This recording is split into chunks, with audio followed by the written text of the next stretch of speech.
ভারতীয় টি-20 দলের অধিনায়ক ঘরোয়া ক্রিকেটে ঐতিহ্যবাহী বুচিবাবু টুর্নামেন্টে মুম্বাইয়ের হয়ে খেলবেন তিনি, তবে দলের অধিনায়কত্ব তিনি করবেন না। তিনি এই বিষয়টি নিয়ে নির্বাচকদের সঙ্গেও কথা বলেছেন, তাদেরকে অনুরোধ করেছেন যাতে দলের অধিনায়ক হিসেবে কিপার ব্যাটার সরফরাজ খানকেই রাখা হয়। ভারতীয় ক্রিকেট তো বটেই, বিশ্ব ক্রিকেটেও এই মুহূর্তে সাদা বলের ফরম্যাটে 360 ডিগ্রি ক্রিকেটার বলতে যাকে বোঝায় তিনি সূর্যকুমার যাদব। সম্প্রতি ভারতীয় টি-20 দলের অধিনায়কত্ব পেয়েছেন তিনি। জানা গেল এবার ভারতীয় টি-20 দলের অধিনায়ক ঘরোয়া ক্রিকেটে ঐতিহ্যবাহী বুচিবাবু টুর্নামেন্টে মুম্বাইয়ের হয়ে খেলবেন তিনি, তবে দলের অধিনায়কত্ব তিনি করবেন না। তিনি এই বিষয়টি নিয়ে নির্বাচকদের সঙ্গেও কথা বলেছেন, তাদেরকে অনুরোধ করেছেন যাতে দলের অধিনায়ক হিসেবে কিপার ব্যাটার সরফরাজ খানকে রাখা হয়।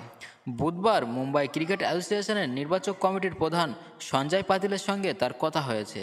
সেখানে তিনি নাকি সঞ্জয় পাতিলকে এই অনুরোধ করেছেন। বুচিবাবুর জন্য ইতিমধ্যে 17 সদস্যের মুম্বাই দল ঘোষণা করা হয়েছে।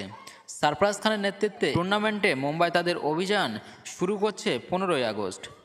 এই বিষয়ে বলতে গিয়ে সূর্যকুমার যাদব জানিয়েছেন, আমি বুচিবাবু টুর্নামেন্ট খেলছি কারণ এখানে খেললে তা আমার জন্য খুব ভালো অনুশীলন হবে।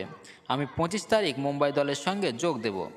মুম্বাইয়ের হয়ে খেলতে আমি সবসময় ফ্রি। মুম্বাইয়ের ক্লাব দলের জন্য চিত্রটা এক। আশা করা হচ্ছে 27 সেপ্টেম্বরের ম্যাচে জম্মু কাশ্মীরের বিরুদ্ধে মুম্বাইয়ের হয়ে খেলবেন তিনি। সালেমে অনুষ্ঠিত হবে এই ম্যাচটি। মুম্বাই ক্রিকেট অ্যাসোসিয়েশনের এক কর্তা জানিয়েছেন, সূর্যকুমার যাদব আমাদেরকে জানিয়েছেন যে বুচিবাবু টুর্নামেন্টে ও মুম্বাইয়ের হয়ে খেলতে রাজি।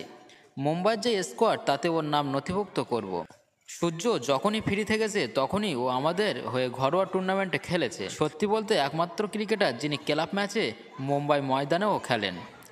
শ্রীলঙ্কা সিরিজের পরে প্রায় 1 মাসের আন্তর্জাতিক বিরতি পাচ্ছে ভারতীয় দল, ফলে এই সময়ে সেপ্টেম্বরে অনুষ্ঠিত হতে চলা দিলীপ ট্রফি খেলতে দেখতে পাওয়া যেতে পারে ভারতীয় দলের তারকা ক্রিকেটারদের।